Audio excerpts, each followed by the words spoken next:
mga kabudgets, welcome back to our channel, or if you are new here, hi! Welcome to Live Budget channel. My name is Leia, and in this channel I do cash stuffing, budgeting, and everything in between. So if you like this kind of content, go hit the subscribe button and the notification bell beside to be updated in my future uploads. So for today guys, we are going to update my 100 envelope saving challenge, but before that, I will show you my follow your dream all-in saving challenges which I completed this week. So, nag-start tayo. Nag-start akong gawin to October 3, 2023 pa.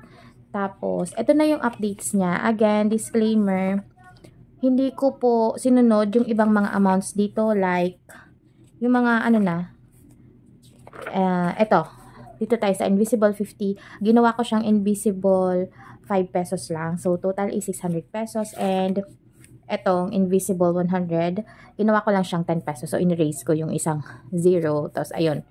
And, yung mga ibang mga saving challenges, mga small amounts lang yung mga ginawa ko. 15 pesos ata yung iba. Pero itong gaya, itong mga 1,000 pesos lang ng mga saving challenge, ginagawa ko talaga sila. Tapos, ito yung last part ng saving challenge, yung aking, mga calendar.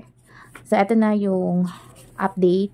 Natapos ko na siya kahapon, Sunday, January 26. So, ayun, update ko lang sa inyo, and also, nasulat ko na din siya sa aking savings and debt notebook. So, nandito na siya sa aking 2025 completed savings challenge. So, ang nandito, nag-start ako 2025 sa Where Flowers Bloom, 1,000, yung dahon-dahon, 360, invest din pag may time, 630. Yung pera na nakuha ko dito, nilagay ko sa emergency fund, 300, and sa savings, 330. Tapos, ito na yung calendar saving challenge na ipon ako ng, actually, the amount talaga is 3,120, pero may sobra sa tracker ko. Ang nasa tracker ko is 3,173. Pero pag dinotal mo yung mga monthly na total ko, nasa 3,120 lang siya. Pero since ito na yung pera na meron tayo, we're gonna stuff this amount. Basta, lang siya. The total that we are going to stuff today is 3,170. And yung 3 pesos na paki, nilagay ko na lang sa GCash. Para walang coins dito sa binder ko. So, these are the money na gagamitin natin today.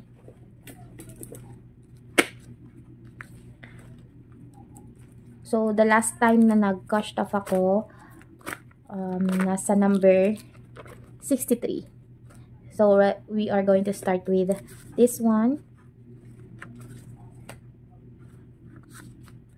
Again, 250 per slot.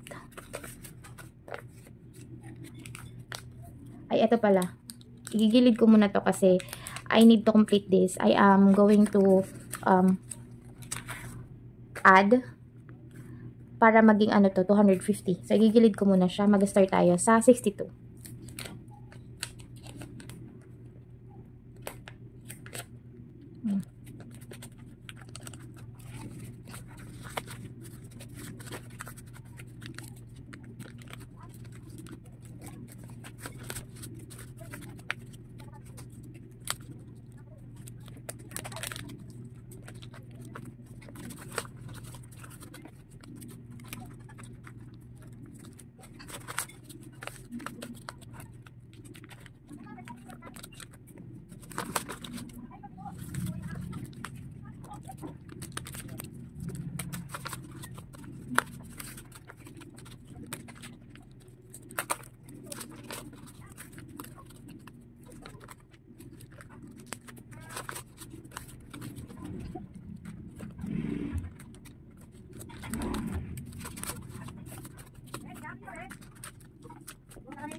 So, this is the last slot. We only have 240. Aayusin ko na lang siya next time. Gagawin ko pa rin siyang 250. Kasi the goal is 25,000 pesos. Kukulangin pag pag hindi siya kompleto.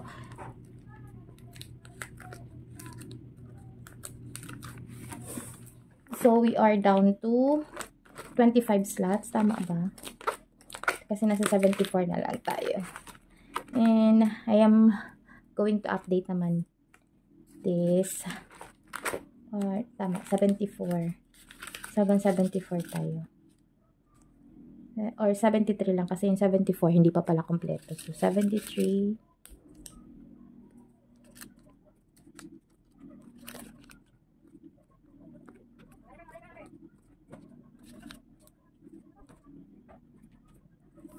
Try yun.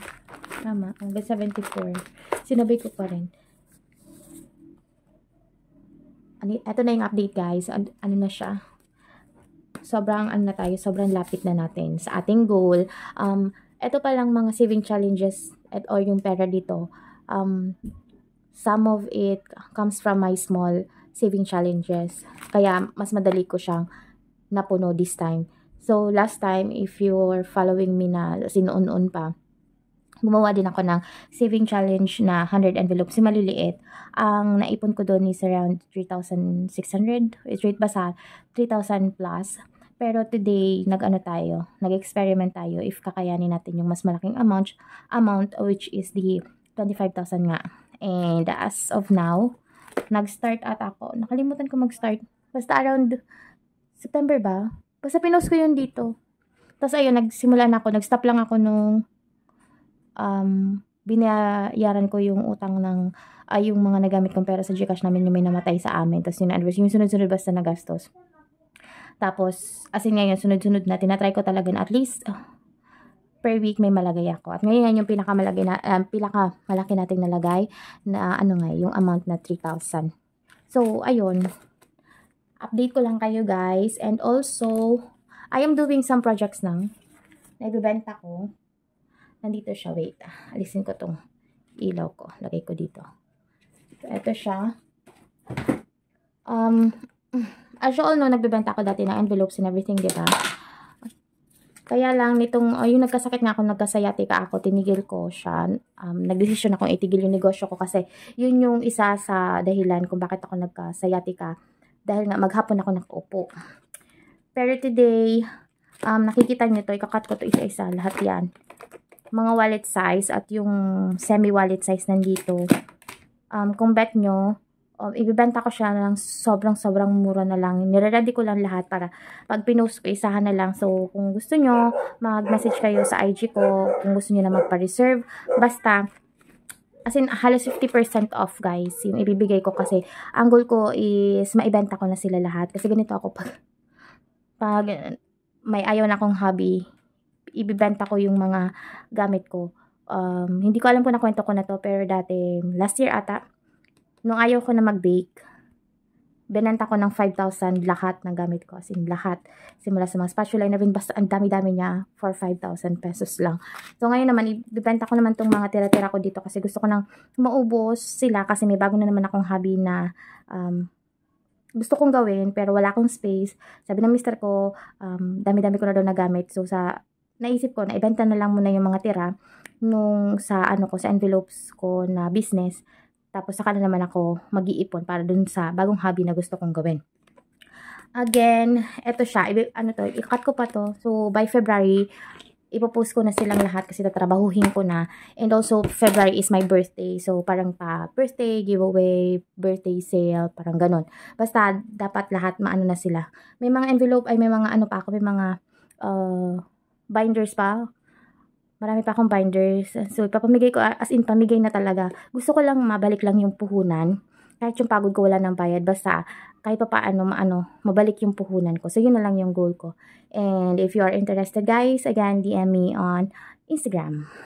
Para ma-reserve na kayo or kung ano yung gusto nyo, ma-reserve nyo na. And, ayun, again, payment first. And, sagot nyo yung shipping fee. So, ayun. Again, thank you so much for watching. Always remember, it's not our salary that makes us poor, it's our spending habit. Bye!